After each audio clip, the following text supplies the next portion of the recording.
খাওয়াবো, এগুলো আমাদের কোনো তত্ত্বাবধানে না। প্রত্যেকটা ব্যক্তি নিজস্ব তত্ত্বাবধানে এসে দরবারে যে মাঠের মধ্যে খাবার ডেক আনলে দেখবে হাজার হাজার লোক হাজির হয়ে গেছে। কি হাজার হাজার লোক হাজির হয়ে গেছে। ওগুলো এরা মন ভরে পেট ভরে খায়, আল্লাহর দরবারে শুকরিয়া করে। কেউ হয়তো করে, কেউ হয়তো করে না, কেউ হয়তো লোক দেখানো করে, কেউ হয়তো মনে মনে করে এটা আল্লাহ আল্লাহ বলে গাই। আমরা জানি, আমরা এটা খবরও নি না, কারণ এত সময় মানুষের নাই। আর এই সমস্ত অবহেলিত লোকদেরকে কেউ দেখাশোনাও করে না, কারণ এটা গোসলও ঠিক নাই, কাপড় চোপড়ও ঠিক নাই। এটা অত্যন্ত গরিব এবং দরিদ্র, অত্যন্ত গরিব এবং দরিদ্র। তাদের দিকে কেউ তাকায়ও না। আমি আমার কথা বলতে, তাদের দিকে কেউ তাকায়ও না। মানুষের দয়া করে তাদেরকে কিছু দান খয়রাত করলে এরা খায়, নাহলে আল্লাহর দরবারে আল্লাহ ওলির উসিলায় তাকায় থাকে। এই সমস্ত লোকদেরকে বলা হয় ভান্ডারী। কিন্তু আসল যারা ভান্ডারী তাদের দিকে মানুষের নজর নাই। আসলে আল্লাহর ওলিদেরকে ছোট করার জন্য, আল্লাহর ওলিদেরকে খাটো করার জন্য, আল্লাহর ওলিদের সম্মান হানি করার জন্য তাদেরকে ভান্ডারী বলে। আর যারা শরীয়ত মোতাবেক চলে তাদের দিকে কেউ তাকায় না। আসলে এই সমস্ত লোকরা অবহেলিত। কি কারণ আমরা মাহফিলের সময়, ওরসের সময় পুলিশ দিয়ে এই সমস্ত লোকদেরকে তাড়াইয়ে দিই। কি তাড়াইয়ে দিই। আর গতকাল 2 গৌসুল আজমের মাজারে 1 সেকেন্ড সময় ছিল না। দরুদ আর দরুদ, জিকির আর জিকির, দরুদ আর দরুদ জিকির। বর্তমানে ফেসবুক লাইভ আছে, বিভিন্ন যারা মিডিয়ার ব্যক্তিত্ব, যারা ইউটিউবার, মাইজভান্ডার দরবার শরীফে অনেক ইউটিউবার গিয়েছেন। অনেক ইউটিউবার গিয়ে ইউটিউব তারা নিজেরা পেজ ফলো বাড়াবার জন্য নিজেরা অনেকে ড্রোন ক্যামেরা দিয়ে ভিডিও করেছেন, অনেকে নিজেরা লাইভ প্রকাশ করেছেন। এগুলো আমাদের পক্ষ থেকে না, আমরা তাদেরকে কোনো ভাড়া করি নাই, বরং তারা নিজেদের পেজকে ফলো বাড়াবার জন্য, সাবস্ক্রিপশন বাড়াবার জন্য নিজেরা যায়। আমি কি বুঝাতে পারছি? নিজেরা যায় নিজেদের সহযোগে, নিজেদের, কারণ তাদের পেজে যত ফলোয়ার বাড়ে, যত সাবস্ক্রিপশন বাড়ে, তাদের টাকা নাকি ইনকাম নাকি বেশি হয়। আমি কি বুঝাতে পারছি? তো এটা আপনারা ফেসবুকে দেখবেন হাজার হাজার লক্ষ লক্ষ লোক গিয়েছে এবং এই দরবারে কেউ গাঁজা খায় না, এই দরবারে কেউ গাঁজা খায় না। শুধু জিকির ছাড়া কোনো কথা নাই, প্রতি মুহূর্ত জিকির। এবং এত লোক হয়, শুধুমাত্র আমরা গেলে আমাদেরকে সম্মানের সহিত রাস্তা খোলাসাত করে পথ পরিষ্কার করে দেওয়া হয়, কিন্তু অন্য সাধারণ লোক গেলে তাদের এত লক্ষ লক্ষ লোকের ভিড় ঠেলে যেতে অনেক কষ্ট হয়। আমি কি বুঝাতে পেরেছি? তো আল্লাহর ওলির দরবারে আল্লাহর জিকির হয়। কার জিকির? আল্লাহর ওলির দরবারে আল্লাহর নবীর দরুদ এবং সালাম হয়। কিন্তু আমাদের সমাজে এক শ্রেণীর লোক বিদ্বেষমূলক, কি বলো, বিদ্বেষমূলক ভাবে আল্লাহ ওলিদের ছোট করার জন্য বলে আল্লাহর ওলিদের দরবারে গাঁজা খায়, মদ খায়, শরাব খায়, বেনামাজি চলে। আসলে কথা সত্য নয়। এবং প্রত্যেকটা মাজারের সাথে মসজিদ রয়েছে, জামে মসজিদ একটা আছে, প্রত্যেকটা মাজারের সাথে মসজিদ রয়েছে এবং প্রত্যেকটা মসজিদে প্রত্যেকটা ওয়াক্তে শত শত লোক নামাজ কায়েম করে এবং প্রতিদিন প্রত্যেক নামাজের পরে প্রত্যেকটা মাজারে দরুদ, জিকির, আজকার হয়। আমি কি বুঝাতে পেরেছি? এবং এমন রাতের, যদি আপনি যদি রাতের 2টা বাজে চান, জিকির চলে, রাতে 4টা বাজে গেল জিকির চলে। আমি কি বুঝাতে পেরেছি? এটা আল্লাহ তার উম্মতিদেরকে ইজ্জত দিয়েছেন কে? এই জন্য আল্লাহ পবিত্র কোরআনে বলছেন অন্য আয়াতে, ইউহিব্বুহুম ওয়া ইউহিব্বুনাহু, আমি আল্লাহ ওই বান্দাদেরকে ভালোবাসি, ওই বান্দারও আমি আল্লাহকে ভালোবাসি। রাদিয়াল্লাহু আনহুম ওয়া রাদু আনহু, আমি আল্লাহ ওই বান্দাদের উপর রাজি ও খুশি হয়ে গিয়েছি, ওই বান্দারও আমি আল্লাহর উপর রাজি ও খুশি হয়ে গিয়েছি। সুতরাং এই জন্য আল্লাহ সূরা আরাফের মধ্যে আল্লাহ বলছেন 56 নম্বর আয়াতে, মান ইন্না রাহমাতাল্লাহি কারীবুন মিনাল মুহসিনিন, ইন্না নিশ্চয়ই কোনো সন্দেহ নাই, রাহমাতাল্লাহি আমি আল্লাহ রহমত সমূহ কারীব অতীব নিকটে, মিনাল মুহসিনিন আমার সালিহিন বান্দাদের নিকটে নিঃসন্দেহে আমি আল্লাহ রহমতের খাজানা পাওয়া যায়। এবং হাদিসে কুদসিতে আল্লাহ বলেছেন মান আদালি ওলিয়ান ফাকাদ আযানতুহু বিল হারব, যারা আমি আল্লাহর ওলিদের সাথে দুশমনি করে, হিংসা করে, নিন্দায়, আমি আল্লাহ তাদের সাথে যুদ্ধ ঘোষণা করি। আমি কি বুঝাতে পেরেছি? শুধু আল্লাহর ওলিদের নিন্দালে নারাজ হয় কে? আল্লাহ। সুতরাং আল্লাহর ওলি যদি আল্লাহ খাঁটি ওলি হয়,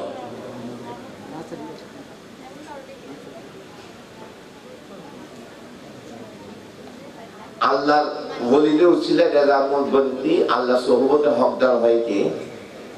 হকদার হয় কে? গৌসুল আজম শাহ আব্দুল্লাহ মাইজভান্ডারী, উনি আমাদের বংশ আরবের জমিন থেকে বাংলার জমিন পরস্পরে এসে উনি কলিকাতা আলিয়া মাদ্রাসা থেকে উনি কামিল পাশ করে, ডাবল টাইটেল পাশ করে উনি যশোরে ব্রিটিশ আমলে কাজীর পদে নিয়োগ পেয়েছেন। কি পদে? কাজী পদে।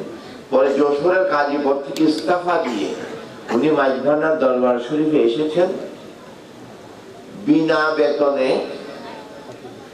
বেতনে, কথা বলেন, বিনা বেতনে দিনের দাওয়াতি কাজ করার জন্য। সুবহানাল্লাহ। এই বিনা বেতনে দিনের কাজ করতে গিয়ে উনি ওনার বিবি সাহাবীদের থেকে অনেক গালি খেয়েছেন। আগে যখন যশোরের কাজী ছিল, পাইক পিয়াদে ছিল ব্রিটিশ, ভালো বেতনে চাকরি করতো। এই বেতন বাদ দিয়ে উনি মাইজভান্ডার আসছেন কেন? দিনের দাওয়াতে। উনার বিবি সাহাবীরা পর্যন্ত ওনাকে বললেন যশোরের কাজীগিরি করতা, কত উচ্চ মাইনা বেতন পাইতা, এখন আসছে পেট। তখন তো ওনারা ইমামতি করতেন মসজিদে বিনা বেতনে। কি বেতনে? বেতন ছাড়া। বেতনের সিস্টেম তখন চালু হয় নাই। আল্লাহর ওলিরা বেতনে চাকরিতে ইমামতি করেন নাই। আল্লাহ ওলিরা বেতনে চাকরিতে নামাজ কায়েম করেন নাই। তো গৌসুল আজম শাহ আব্দুল্লাহ মাইজভান্ডারী এশার নামাজের সময়, মাগরিবের পরে খাবার খেতেন, এশার নামাজের সময় মসজিদে যেতেন, ফজর আদায় করে আসতেন। সুবহানাল্লাহ। এশার নামাজের সময় মসজিদে যেতেন, ফজর আদায় করে আসতেন। তো মসজিদে যখন ইবাদত করতেন তখন তো কুপি বাতি, কি বাতি? কুপি বাতি, বিদ্যুতের বাতি নাই। তো অনেকে আউয়াল ওয়াক্তে অর্থাৎ ভোরের আগে মাঝরাতে অনেকে টয়লেটে যায় না অনেকে? টয়লেটে যাওয়ার সময় দেখতেন মসজিদ মানুষে পরিপূর্ণ, বিদ্যুতের বাতির মতো অনেক আলো মসজিদ থেকে বের হচ্ছে। মানুষ আশ্চর্য হয়ে যেত। অনেকে খাপ দিয়ে দেখতো, তখন খাপ দিয়ে দেখতো অনেকে পাহারাদার প্রত্যেক রাত্রিতে এই ধরনের ঘটনা হতো। এলাকার মধ্যে কানাকানি শুরু হয়ে গেছে যে আমাদের মসজিদে রাত্রে অনেক লোক নামাজ পড়তে আসে, তো মানুষ সন্দেহ করে অনেক জিন আসে। আমি কি বুঝাতে পারছি? মানুষের সন্দেহ এবং আলোতে পুরো মসজিদ ভরপুর হয়ে যেত। তো লোকরা পাহারাদার বসাইছে, নিজেরা সব যে আমার আজকে ঘুমাবো না, পাহারাদার বসাবো। তো দেখতো এরা সাহস করে মসজিদের ভিতরে ঢুকতো, দেখতো সাদা কাপড় ভর্তি, মুখ দেখা যায় না।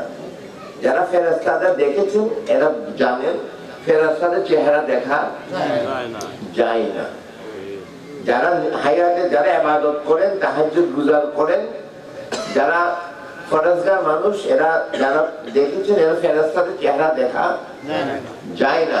সাদা কাপড় আবৃত থাকে। কি থাকে? সাদা কাপড় আবৃত থাকে, তাদের চেহারা মুখমণ্ডল দেখা যায় না।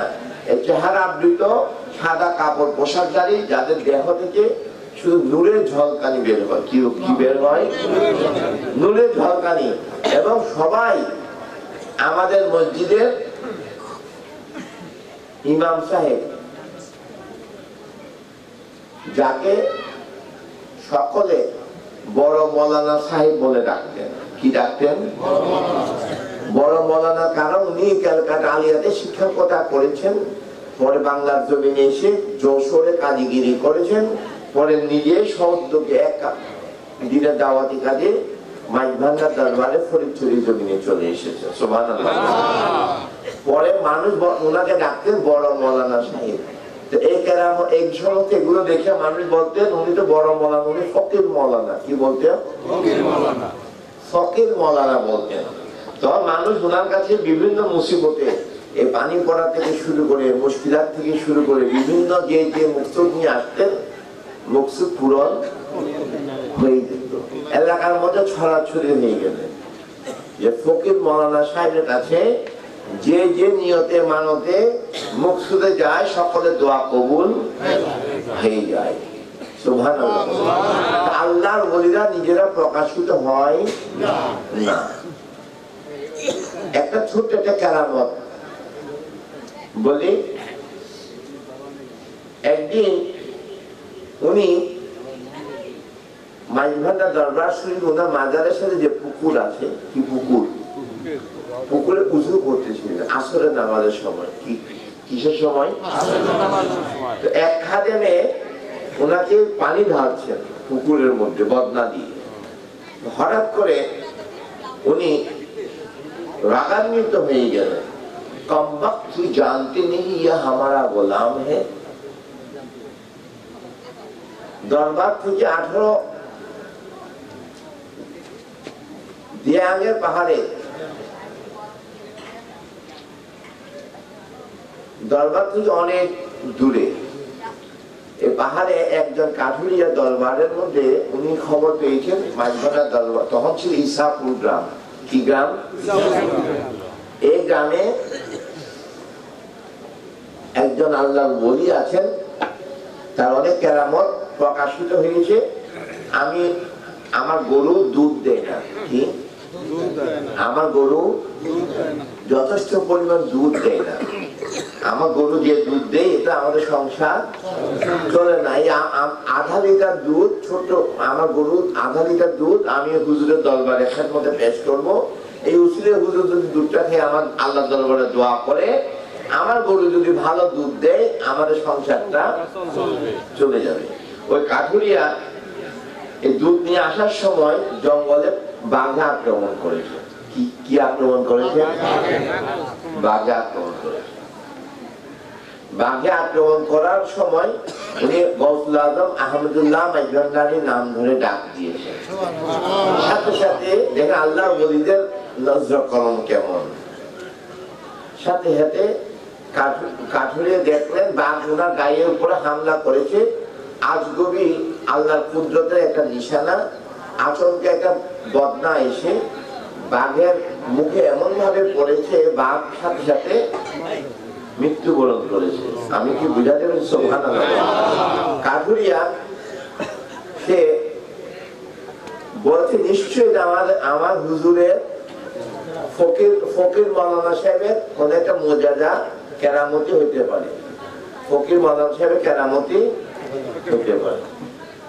পরে উনি এই বাঘের মাথাটা কেটে হালাতে করে দরবারে 3 দিন পরে নিয়ে আসতেন। কয়দিন পর? কারণ তখন গাড়ি ঘোড়া রাস্তা ছিল না, এবং আসরের নামাজের পরে গৌসুল আজম আহমদুল্লাহ মাইজভান্ডারীর পুকুরে যে বদনাটা ছুঁড়ে মেরেছেন, অনেক আশেকান ডুব দিয়েছেন, জাল দিয়েছেন, ওই বদনা খুঁজে পাওয়া যায় নাই। পরে অন্য একটা বদনা দিয়ে ওনার উজুর ব্যবস্থা করা হয়েছে। এবং কেউ কোন খাদেমে ওনাকে সাহস করে জিজ্ঞাসা করতে পারে নাই হুজুর বদনাটা গেলেন কই। কারণ আল্লাহর ওলিরা কথা বলেন পরিমিত, সীমিত কথা বলেন কি, এবং খুব কম কথার জবাব দেয়। আমি কি বুঝাতে পেরেছি? এবং গৌসুল আজম বাবা ভান্ডারী তো কোনো কথাই বলতেন, ইশারাতে কথা বলতেন, ইশারাতে কথা বলতেন। এই গৌসুল আজম আহমদুল্লাহ মাইজভান্ডারী, এটা হচ্ছে ওনার একটা কেরামত। এটা সকলে জানেন। আরো অনেক প্রচুর কেরামত আছে। একদিন এক হাজী সাহেব আল্লাহর ঘর বাইতুল্লাহতে সফরে গিয়েছেন, হজ করতে গিয়েছেন। কোথায়? আল্লাহর ঘর বাইতুল্লাহতে হজ করতে যখন গিয়েছেন, এক হাজী সাহেব জাহাজ ইবাদতে এত বেশি মশগুল ছিল, জাহাজ চলে গিয়েছে। পরে আল্লাহর ঘর বাইতুল্লাহতে গিয়ে কান্নাকাটি করতেছে। রব্বে কারিম বাইতুল্লাহ থেকে সবাই হাজী সাহেবরা 6 মাস হয়ে গেছে, বিদায় হয়ে গিয়েছে। সব হাজী যার বাড়ি ঘরে চলে গিয়েছে। তো আগে এখন তো একটা নোট হয় কারা মারা গেছে, কারা মারা, আগে এই ধরনের খবর ছিল না। শুধু যারা আসে নাই মনে করতো তারা সবাই মারা গেছে। তো তার দলের যারা হাজী ছিল সবাই এসে বললেন তোমার স্বামী মারা গেছে, স্বামী আর আসবে না। তো উনি কাবা ঘরে গিয়ে বাইতুল্লাহতে গিয়ে কান্নাকাটি করছেন। আচমকা একজন আল্লাহর বুজুর্গ ব্যক্তি ওই বান্দাকে এসে বলছেন তুমি কান্না করো কেন? বলে আমি কিভাবে বাড়ি ঘরে যাবো, আমার জাহাজ চলে গিয়েছে, আমার কোনো খাবার দাবারের কোনো ব্যবস্থা নাই, হজ হয়ে গিয়ে 6 মাস বিগত হয়ে গেছে, আমার যাওয়ার কোনো সুযোগ নাই, জাহাজ তো নাই। এখনকার মতো তখন এত বিমান টিমান এগুলো ছিল না। তখন ওই ব্যক্তি বললেন ওই যে কাবার ওই কোনায় পিলারের সাথে এক ব্যক্তি যে ইবাদত করছে তুমি তার কাছে যাও, সে তোমাকে তোমার মুসিবতে সে তোমাকে উদ্ধারের ব্যবস্থা করে দিতে পারবে। কারণ একজন ওলিকে চিনে আরেকজন ওলি। সাথে সাথে ওই ব্যক্তি বললেন, সাথে তো ওই বন্দার কাছে গেলেন যে হুজুর আপনি আমাকে সাহায্য করেন আল্লাহর ওয়াস্তে, আমি পথ হারিয়ে ফেলেছি, আমার জাহাজ চলে গিয়েছেন, আমি কিভাবে বাংলার জমিনে যাব? তো গৌসুল আজম আহমদুল্লাহ মাইজভান্ডারী ওনাকে বললেন, বেশি কথা বললেন না, শুধু একটা কথা বললেন, তুমি একটু মোমের একটা বাতি নিয়ে আসো, মোমের বাতি নিয়ে আসো, শুধু একটা কথা বললেন। তারপরে ইতিহাস জানতে চাই নাই, কারণ আল্লাহর ওলিরা আল্লাহর ওলিদের কাছে এলহাম আসে। কি আসে? আল্লাহর রসুলের কাছে আসতো কি ওহী, আল্লাহর ওলিদের কাছে আসে কি এলহাম। বলে একটা বাতি নিয়ে আসো। তো বাতি নিয়ে এসে বললেন বাতিটা আমার কাছে দাও, চক্ষু বন্ধ করবা, চক্ষু খবরদার খুললো না, চক্ষু খুললে তুমি ভয় পাবা। তোমার ডান হাতটা আমার বাম কাঁধের উপর রাখো, ডান হাতটা বাম কাঁধের মধ্যে রাখো, চক্ষু বন্ধ করো, বিসমিল্লাহ বলে আমার সাথে চলো।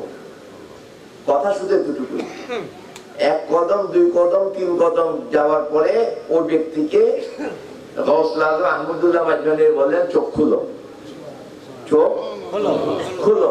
চোখ খোলার পরে দেখলেন জঙ্গলের মধ্যে ভুটভুট অন্ধকার, অন্ধকারের মধ্যে ওই লোক এতক্ষণ ছিল একটা আলোর জগতে বাইতুল্লাহর মধ্যে। হঠাৎ করে 3 কদম গিয়ে গেল কোথায়? অন্ধকারে। উনি অন্ধকারে দাঁড়ানো অবস্থায় বসে গেছে, ভয়ে বসে গেছে। তো গৌসুল আজম আহমদুল্লাহ মাইজভান্ডারী বললেন তুমি ভয় পেও না, আমি আছি, ভয় তোমার কেউ কোনো ক্ষতি করবে না, তুমি ভয় পেও না। ওই যে দূরে কুপি বাতি জ্বলে এটাই তোমার ঘর, ওই দূরে যে কুপি ওই পাহাড়ের টিলার মধ্যে কুপি বাতি জ্বলে ওটাই তোমার ঘর। তুমি সাহস করে কুপি বাতিটা আগে মোমবাতিটা আগে কুপি বাতিটা ছিল গৌসুল আহমদুল্লাহ মাইজভান্ডারীর হাতে, ওই বাতিটা ওনার হাতে ধরাই দিলেন, ধরো তুমি বাতিটা হাতে নাও, নিয়ে ওই ঘরে যাও, ওটাই তোমার ঘর। পরে এরপরে এটা বলার পরে ওই লোকটা তো দিশাহারা হয়ে গেছে। এরপরে গৌসুল আজম আহমদুল্লাহ মাইজভান্ডারী নাই, চলে গিয়েছে।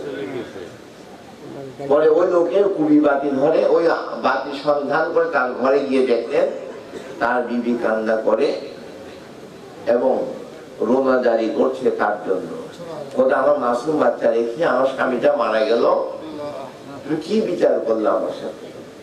তখন ওই ব্যক্তি বললেন আমি মারা যাইনি, আমি আছি। বিবি বিশ্বাস করে না। বিবি বলে নিশ্চয়ই এটা জিন, নিশ্চয়ই শয়তানের আসওয়াসা। বিবি বিশ্বাস করে নাই। বিবি বলে যে না, তোমাকে আমি ঘরে ঢুকাবো না, তুমি কাছারি ঘরে থাকো, তুমি কাছারি ঘরে থাকো, তোমাকে আমি ঘরে জায়গা দিব না, তুমি আমার স্বামী না। রাত্র বলে ঠিক আছে, আমি রাত্র কাটাই। পরের দিন সকালবেলায় ওই মহিলা এলাকার মসজিদের ইমাম সাহেবকে ডাকলেন, বুজুর্গ লোকদেরকে ডাকলেন, বলে আমার স্বামী বললেন, বললে এটা আমার স্বামী। সবাই বলে হ্যাঁ এটা তো আমার স্বামী। এবং সবাই ওনাকে পরীক্ষা করলেন বিভিন্ন ব্যক্তিগত বিষয়, বলে হ্যাঁ সবাই তো ঠিক মতো কথা বলে, আমার বিবাহ কখন হয়েছে, বাচ্চা কখন হয়েছে, আমার শ্বশুরের নাম কি, আমার শালা সম্মতির নাম কি, সব কথা ঠিক মতো বলে। কিন্তু 3 সেকেন্ডে মক্কার জমিন থেকে বাংলার জমিনে কোন মাধ্যম ছাড়া আসে, কেউ বিশ্বাস করে না। কিভাবে সম্ভব, কিভাবে সম্ভব? এলাকার মসজিদে ইমামরা ইস্তেখারা করতে বসছেন। ওই ব্যক্তিকে বললেন তুমি 3 দিন মসজিদে থাকো, আমরা ইস্তেখারা করি। ইস্তেখারা করে ইস্তেখারার মধ্যে পেলেন এমন একজন গৌসিয়তের মাকামের ওলি এই অঞ্চলে আছেন। ওই ওলির উসিলায় এই ব্যক্তি মক্কার জমিন থেকে এই চট্টলার জমিনে আসছে। সুবহানাল্লাহ। তখন এলাকার মসজিদে ইমাম সহ মুসল্লি সহ সকলে একটা দল বাঁধলেন, মানে এত বড় একজন আল্লাহর ওলি আমাদের এলাকায় আছেন, চলো আমরা সবাই তার খোঁজ করি। তার খোঁজ একজন এত বড় বুজুর্গ বান্দার যে সোহবত পায়, আমাদের আল্লাহর নিয়ামত পাওয়ার আর এর চেয়ে বড় উসিলা আর হতে পারে না। তো এলাকার সব জায়গায় খোঁজাখুঁজি শুরু করলো যে কোন এলাকায় বা কোন গ্রামে বা কোন মসজিদে ইবাদতকারী বান্দা রয়েছে। তো সংবাদ পেতে পেতে খবর পেলেন ফটিকছড়ি ইসাপুর গ্রামে একটা ফকির মৌলানা সাহেব আছে। কি ফকির মৌলানা আছে ইসাপুর গ্রামে। অনেক বুজুর্গ ব্যক্তি যে যে কাজে যায় তার কাজ হাসিল হয়। এটা নিয়ত বাঁধলেন, আমরা সবাই আগামীকাল ওই ব্যক্তির কাছে যাব, যাচাই করবো আসলে ওই ব্যক্তি সেই ব্যক্তি কিনা। তো ওই ব্যক্তিকে বললেন তুমি দেখলে চিনতে পারবো? হ্যাঁ আমি দেখলে চিনতে পারবো। তো ইসাপুর গ্রাম বর্তমান মাইজভান্ডার দরবার শরীফ গিয়ে দেখলেন গৌসুল আজম আহমদুল্লাহ মাইজভান্ডার। তো এলাকায় জিজ্ঞেস করলেন এই ব্যক্তি কি হজ করতে গেলেন? বলেন উনি হজ করতে যান নাই। তো গৌসুল আজম আহমদুল্লাহ মাইজভান্ডারির দরবারে গিয়ে ওনার কদমে ওই ব্যক্তি লুটিয়ে পড়লেন, হুজুর আপনাকে খুঁজতে খুঁজতে হয় না, আজকে 1-1.5 মাস শুধু আপনার খোঁজ করছি, আমরা খোঁজ পাচ্ছি না। সাথে সাথে আহমদুল্লাহ মাইজভান্ডারি তার শাহাদাতের আঙ্গুলটা মুখে দিলেন, মুখে দিলেন সবার সামনে, এবং তাকে বললেন কানে কানে যে ক্ষমতা দিয়ে আমি বাইতুল্লাহ থেকে তোকে বাংলার জমিনে আনছি, এই কথা যদি কাউকে বলো তো রুহু আমি কব্জ করে ফেলবো। এই কথা বলা যাবে না। এই কথা কিভাবে প্রকাশ হয়েছে? একদিন উনি গৌসুল আজম আহমদুল্লাহ মাইজভান্ডারি খুব ভক্ত হয়ে গেলেন, খুব ঘন ঘন ওনার সোহবতে যেতেন, খেদমতে যেতেন, ওনার থেকে দোয়া নিতেন। একটা দিন উনি আসলেন, গৌসুল আজম আহমদুল্লাহ মাইজভান্ডারি ওনাকে দিন নির্দিষ্ট করে দিলেন, অমুক দিন আসরের নামাজের পরে তোমার রুহু কবজ হবে। দিন নির্দিষ্ট করে দিলেন, তোমার কিছু দায় দেনা আছে, মানুষের নিকট কিছু দায় দেনা আছে, অমুক দিন এতটা বাজে আসরের নামাজের পরে রুহু কবজ হবে, তুমি দায় দেনা গুলো শোধ করো, নাহলে জাহান্নামে তোমার ঠিকানা হবে, দায় দেনা গুলো পরিশোধ করে দাও। তো ওই ব্যক্তি ওই দিন সমস্ত দায়, তার আগে দায় দেনা গুলো পরিশোধ করে তার বাড়ি থেকে মেজবানি করেছে। কি করেছে? মেজবানি করেছে। তো তাকে তো সকলের লোকে বলে তুমি মক্কার জমিন থেকে বাংলার জমিনে আসছো, কার উসিলায় লোকটাকে আমাদেরকে চিনাও। বিবি প্রতিদিন জিজ্ঞেস করে, আত্মীয় স্বজনে জিজ্ঞেস করে, সে কোনো কথা বলে না। সময় হলে বলবো, এখন বলা যাবে না, সময় হলে এখন বলা যাবে না।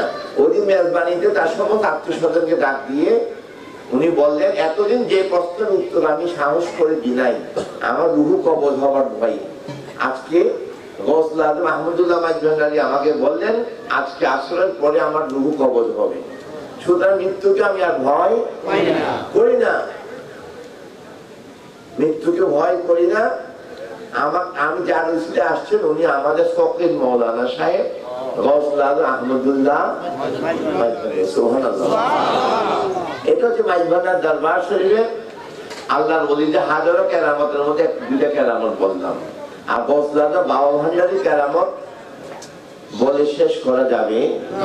চট্টলার জমিনে এমন কোন পাহাড় নাই, এমন কোন টিলা নাই যেখানে গৌসুল আজম গোলামুর রহমান বাবা ভান্ডারীর আস্তানা শরীফ নাই। মাইজভান্ডার দরবারের কাছে একটা ফকির গুহা আছে। কি গুহা?